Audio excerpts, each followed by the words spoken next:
Nga kafet e mëngjesit të blerit në supermarkete, gjithnjë më shpesh shqiptarët po zgjedhin të paguajnë me kartë. Vetëm në 2 muajt e parë, janar-shkurt, numri i pagesave me kartë në terminalet POS arriti në rreth 4.85 milion transaksione, një rritje e ndjeshme krahasuar me të njëjtën periudhë të vitit 2025, kur ishin rreth 3.73 milion. Kjo do të thotë një rritje prej afërsisht 30% të përdorimit të kartave për pagesa në dyqane, restorante dhe shërbime të tjera.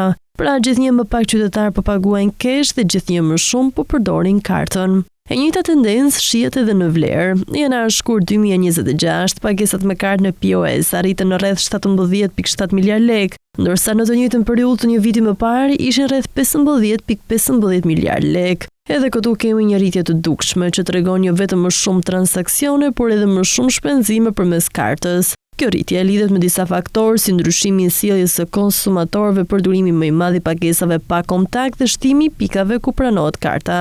Por kjo prirje nuk është vetëm spontane, ajo po nxitet edhe nga masa konkrete ligjore. Administrata tetimore ka vendosur që deri më 30 maj 2026 të gjitha bizneset në sektorët e turizmit, transportit dhe institucionet publike duhet të pajisin me terminale POS në çdo pikë shitjeje.